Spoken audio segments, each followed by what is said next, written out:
everyone. Welcome to the MudRoom, our weekly free and common sense parenting class. How are you today? I am having a hard time accepting that this is the last week of April already. I think because I lost a whole week to fighting gastro, it seemed to go so fast. Like, how are we already here? Not that I'm complaining. The snow's gone, and it wasn't gone at the beginning of the month. Like, I know this happens every year. January, February, March seem to like slug by, and then boom, it's spring, and then it's June, and you're like, wait, where did half the year go? And yet every year it surprises me. So anyways, in the interest of not wasting any more of our precious time on this earth, let's get right into it. First, though, allow me to introduce myself for those of you who are new around here. My name's Allana Robinson, and I'm a parenting coach for parents of toddlers, preschoolers, and kindergartners, and I help you understand why your kids are misbehaving and how to fix it without yelling, shaming, or timeouts. I'm your host here on the MudRoom. I'm also the host of the Parenting Posse Facebook group, and I'm the creator of the Parentability program, where I help you raise well-behaved kids of your own. While you're here, don't forget to like and subscribe so you never miss another class. All right, let's talk about cussing. Swearing, dropping F-bombs. Anyone who has watched or listened to the MudRoom for a good long while knows that this is a show aimed at adults, and therefore I swear on it, sometimes prolifically.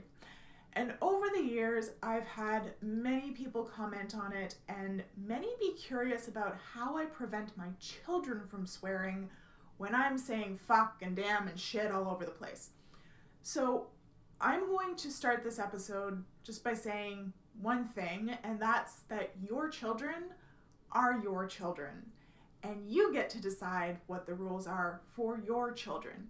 I'm going to outline what the rules are for my children and why I chose those rules and how I enforce them. If you're still uncomfortable with children cussing, or you don't want to allow your children to cuss, that's cool. You do you, okay? So yes, I do allow my children to cuss, and I have allowed them to cuss since they could speak. My husband and I decided to do this for several reasons, but the biggest one is that we swear. I can and do swear in 3 languages, so it felt somewhat hypocritical to ban it from our children when we do it. There's also been several studies that have come out on the use of swear words, and there's evidence that people who do swear tend to have higher IQs, they tend to be more emotionally intelligent, they have bigger vocabularies, and they tend to have a higher tolerance for pain. So the only real negative that I could find for swearing was that in some social situations, some people may consider you less classy or cultured. So objectively, the benefits appear to outweigh the negatives, at least as far as I'm concerned. So how does this play out with little kids? I'm sure you've all seen that meme that floats around now and again, where a mom is trying to convince her baby to say mama or dada or baba, and then she drops the bottle that she's holding and goes, shit! And the next frame, the baby goes, shit! And the mom looks really defeated. The implication being that kids will always pick up the shit that we don't want them to say, so watch your language. When I was in early intervention, I came onto a team that had a fabulous SLP, and my first meeting with her, she told me, I need you to say everything like you're cussing it with this kid. And I must have looked at her kind of funny because she clarified, kids repeat swear words because of how we say them. There's variation in tone. We say them forcefully. We often yell them. There's a lot of emotion behind them. And children pick up words that convey a clear emotion through the tone they're said with faster.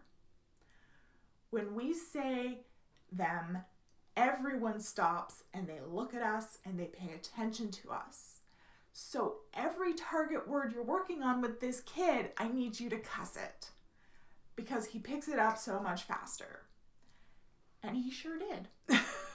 It felt kind of of strange sitting there going, "Spoon!" But you can bet your boots, he turned around and said it right back to me. And that was a trick that I used with multiple kiddos after him. If I needed them to practice a word, I'd say it like I was saying an expletive. Now, the reverse is also true. If you don't want kids to say something, you need to treat it like a boring old word. So I told my husband, okay, if we're going to swear in front of our kids, it needs to be something that we do frequently, and it needs to be mostly boring. Now, of course, there are times where I'd like stub my toe, especially on the step stools that are in our bathroom so that the kids can reach the sink. Those things are always in my way. But I'd stub my toe and scream, "Fuck!" And it hurt. But my husband's response was always, "You all right?" Like, he didn't give it this huge reaction.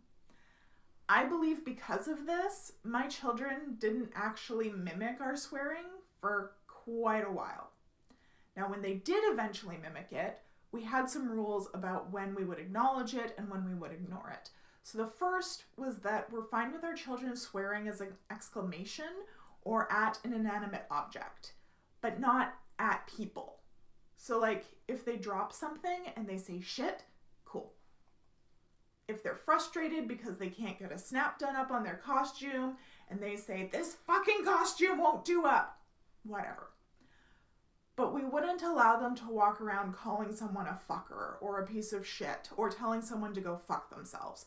Swearing at someone isn't acceptable. So if they were swearing in a context that we were okay with, we just didn't comment on it or give it a reaction whatsoever.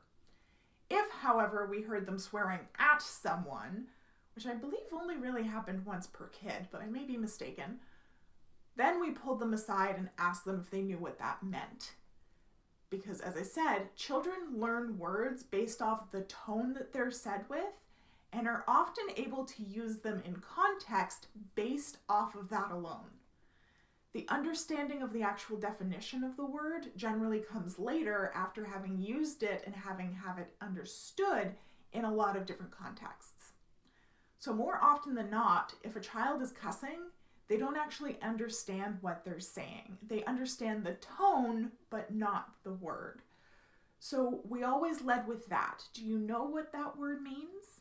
And pretty much universally, they said no, which makes it very easy for you then to provide a definition. So for instance, when my then 5-year-old said "fuck you" to his dad, I was able to explain that fuck is a word for the act of having sex. Do you know what sex is?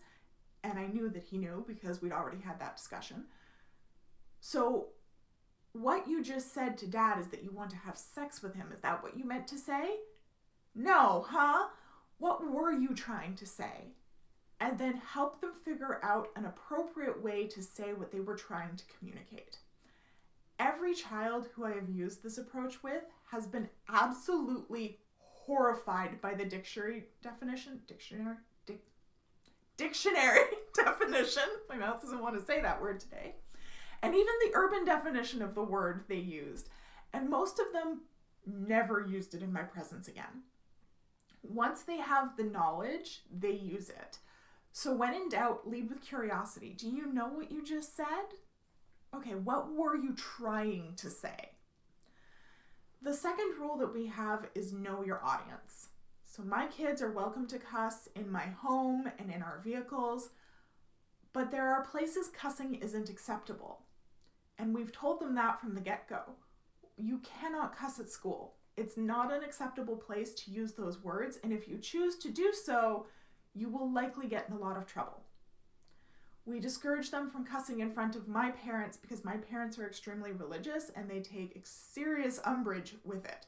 So we've told them that cussing in front of Nana and Grandpa isn't appreciated. They also know that Grandma and Grandpa, my husband's parents, don't really care if they swear, so they're much looser with their language around them. And these are rules that I've told them from the time that they could talk. My oldest son, he's 8 now, but he was hyper-verbal as a toddler. His first language is sign language, but once he figured out how his mouth worked, he started talking and he hasn't really stopped since. And I remember being in the car with him, and his dad was driving, and he waved to get my attention, and he signed, "Mama, why can't I say fuck at Nana's?"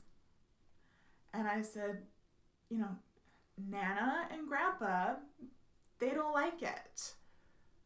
But you can say it at home. And he asked me a few clarifying questions, and then he went back to whatever he was watching on his tablet. Children are actually extremely good at context, as long as the context is made very clear to them.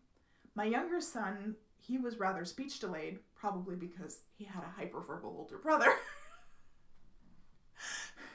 And he picked up the rules from his brother, and I've really only had to correct him once or twice.